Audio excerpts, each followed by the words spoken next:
back, you're watching News9 and we are having a heated discussion, a heated debate as far as Modi's prospects and BJP's prospects are concerned. It has become amply clear that the BJP cadres, party workers as well as supporters are there to support Modi and not Narendra and not LK Advani. But my question to Mr. Prakash is, isn't it a high-risk proposition to actually have announced Modi's name at this point as the person, as the torch-bearer, because you know that he's a polarizing factor for sure. The minorities may not vote for Modi. On top of it, there is internal squabble within the BJP with LK Advani still retaining his PM ambitions, and the worst-case scenario would be your coalition partners who would shy away from supporting Modi. No, as of now, the India has got only three parties. One is Shiv Sena and other is Akali Dal and the JDU. Only JDU has expressed their apprehensions about the Narendra Modi. Other two have already supported him. Akali Dal are also 50-50. No, Akali Dal is fully yes. Shiv Sena might be 50. No, nothing. Shiv Sena is also with the BJP. As of now, today the BJP has declared Narendra Modi only as the election campaign committee chairman. Now the election is there in the December or in the coming May. Still a lot of time. We have got a lot of ground to cover also. Jumping into the conclusion that today there is a possibility my party senior leaders who are in the politics for so long definitely knows the pulse of the people. They understand the politics and they have taken a conscious decision to project Mr. Narendra Modi. If that is the case, couldn't it have been done more democratically, more gracefully, without this kind of saying this statement, I disagree with you. The decision has been taken, as I said earlier also, holding consultation with everyone.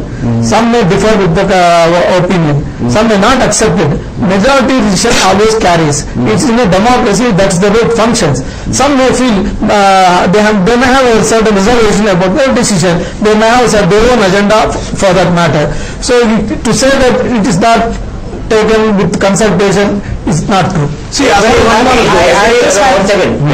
means everyone except the Advani. Except Advani. Because I'm sure you said everyone. What it means? Everyone except Advani. You see, if that would have been the case, this would have been not consulted. How can this get done? If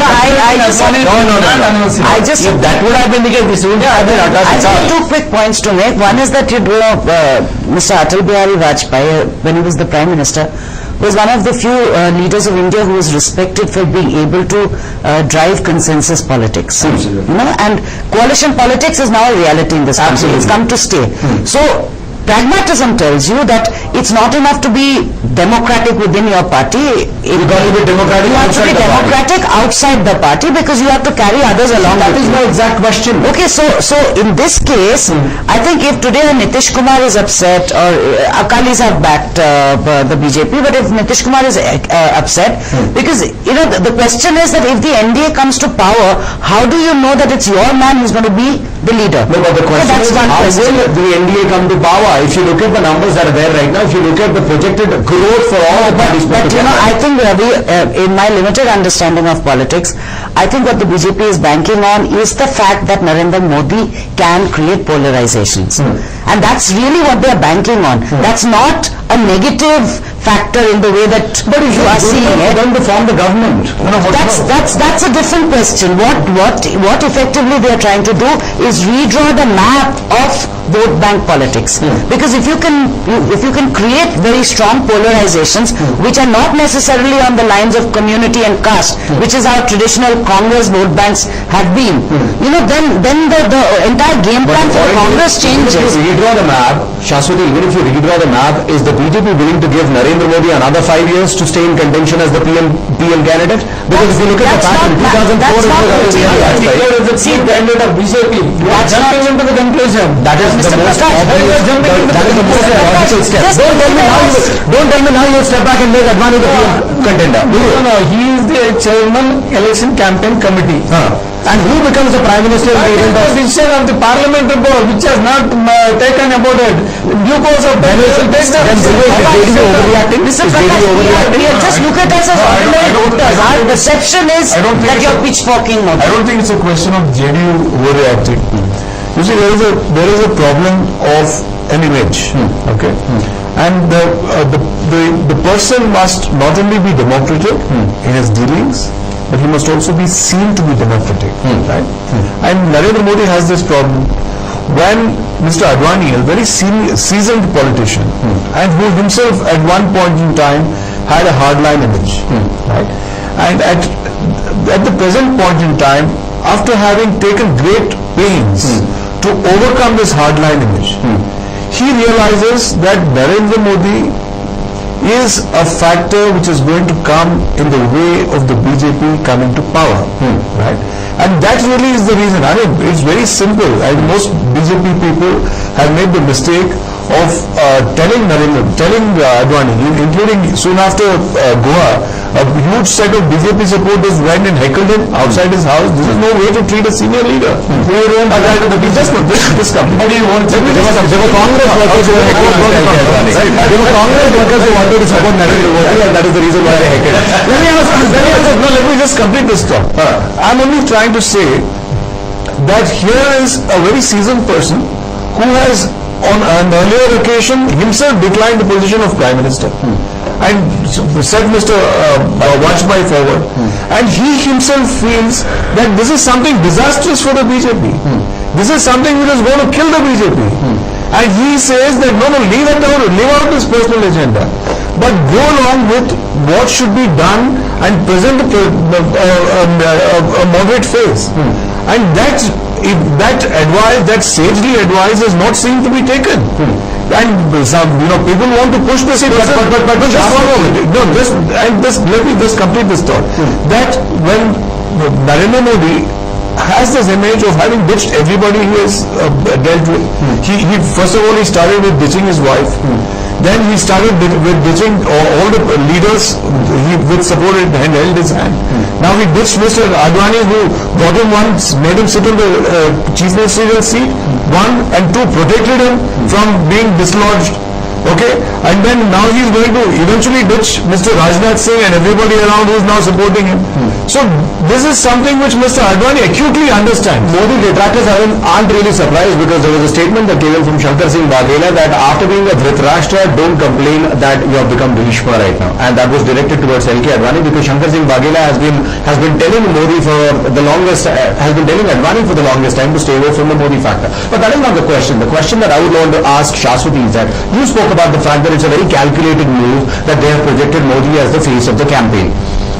In terms of calculations, in terms of numbers, where are the numbers to actually for the BJP to form the government? Neither with a coalition nor single-handedly. Even if you make Modi the champion, even if he gets you 190 seats, can the BJP form the government? I don't think the issue right now, the challenge before Modi right now is not to form the government.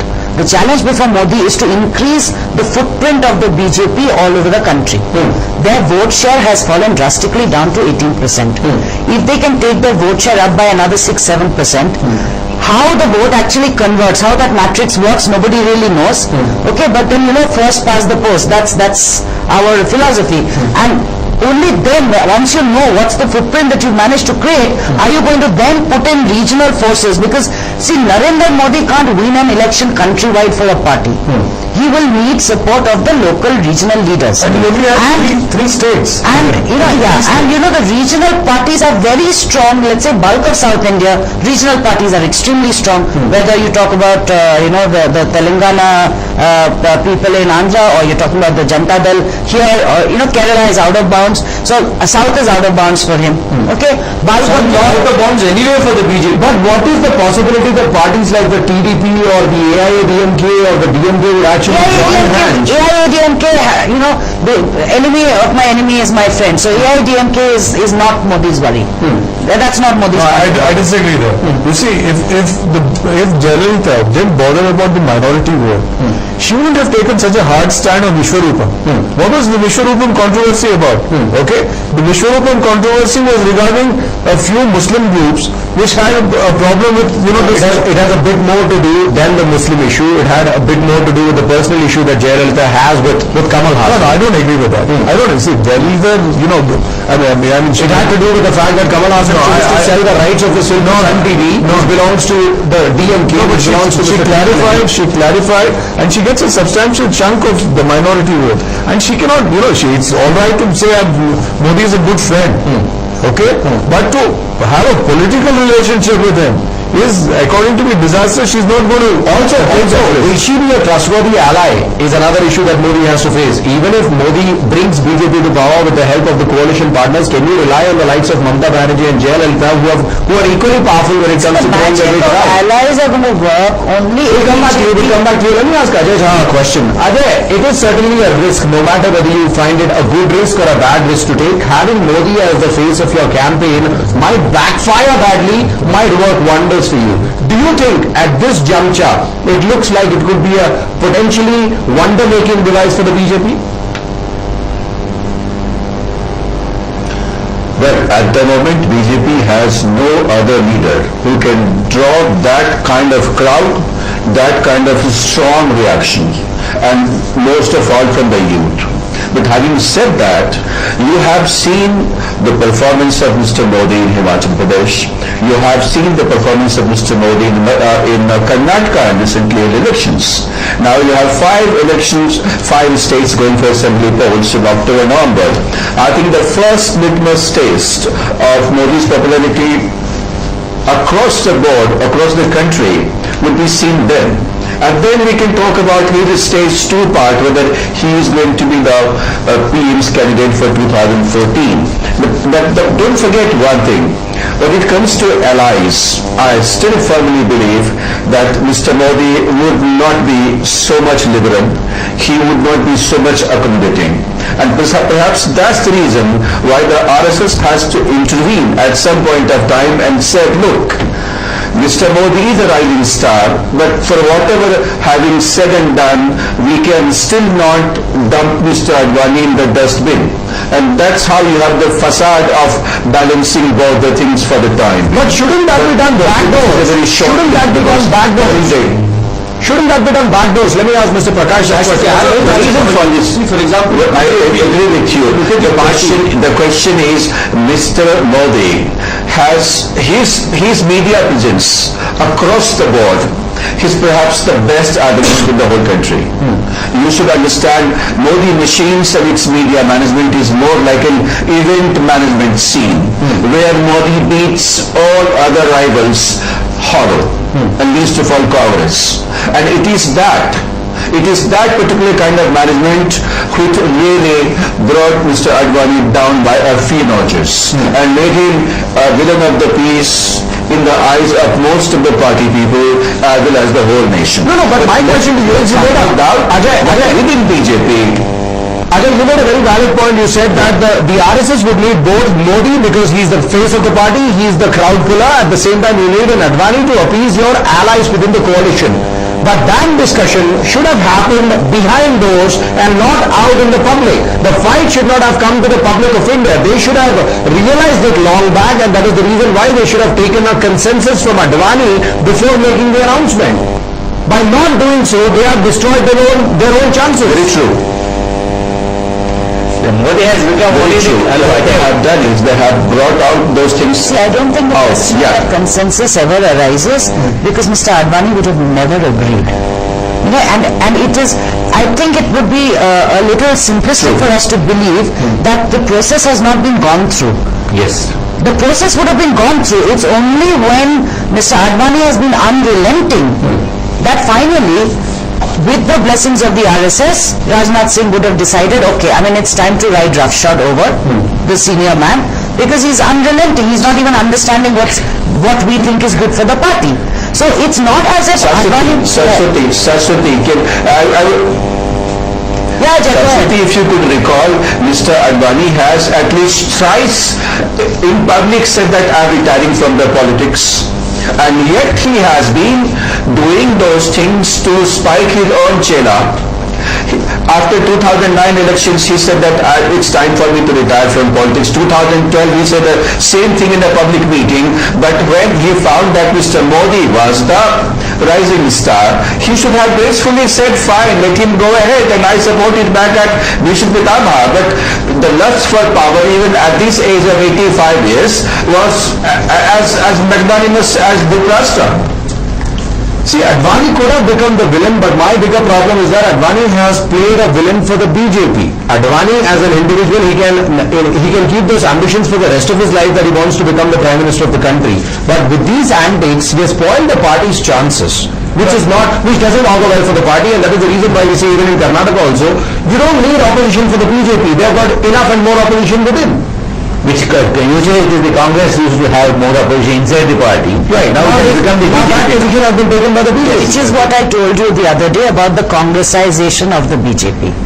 You know, a lot of things are happening today in the BJP which you do not associate with a party which has such rich traditions. Absolutely. Somewhere the BJP has been blaming the Congress that you are being run by Sonia Gandhi and whatnot, but technically if you look at it, you would still appreciate Congress for keeping everything indoor and not really bringing out the dirty linen out in the public.